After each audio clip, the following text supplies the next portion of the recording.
Bonjour et bienvenue dans l'édito de Camille. L'édito de Camille, c'est chaque jour un point sur les actualités publiées sur le site d'Info Chrétienne. Aujourd'hui, mercredi 28 avril, le thème de l'édito sera 100% Dieu.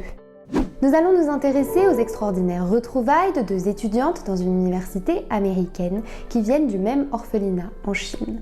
Nous tournerons ensuite vers le Brésil où un bébé a été abandonné par ses parents chrétiens, faute de moyens. Avant d'évoquer le décès de Janine Coponnet, une des paroissiennes présentes lors de l'assassinat du père Jacques Hamel en 2016. Pour finir avec la demande d'une organisation canadienne à Justin Trudeau pour l'arrêt des mesures d'expulsion des demandeurs d'asile pakistanais, souvent des chrétiens victimes de persécutions dans leur pays. Dans l'État de Virginie, deux étudiantes américaines ont fait par hasard une découverte incroyable. Elles ont toutes les deux été adoptées dans le même orphelinat en Chine. Les deux chrétiennes y voient un signe de l'action de Dieu dans leur vie et estiment qu'il ne peut s'agir d'une coïncidence. C'est 100% Dieu, affirme-t-elle. Les actualités du jour nous proposent de découvrir l'histoire d'une autre petite fille qui se retrouve sans ses parents. Au Brésil, la petite Sofia a été abandonnée dans un carton. Dans une lettre qui l'accompagne, ses parents lui ont laissé un dernier message. Ils confient devoir laisser leur fille faute de moyens pour l'élever. Ils l'assurent de leur amour et espèrent qu'elle grandira dans les voies du Seigneur. Janine Coponnet a mené sa vie dans les voies du Seigneur. Décédée à l'âge de 91 ans le 19 avril dernier, cette fervente chrétienne avait assisté aux premières loges à l'assassinat du père Jacques Hamel le 26 juillet 2016.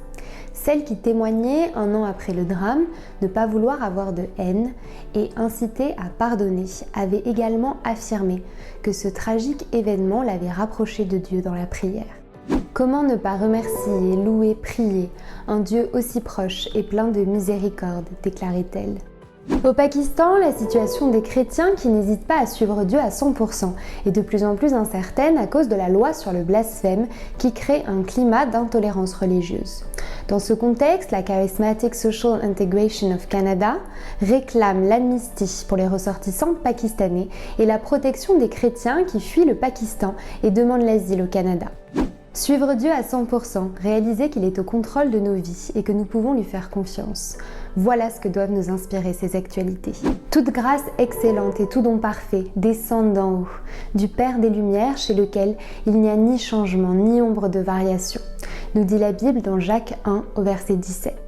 Ce sera tout pour aujourd'hui. Si cette vidéo vous a plu, n'hésitez pas à la liker, à la partager ou à nous le dire en commentaire. Je vous souhaite une très bonne soirée, on se retrouve demain. Soyez bénis.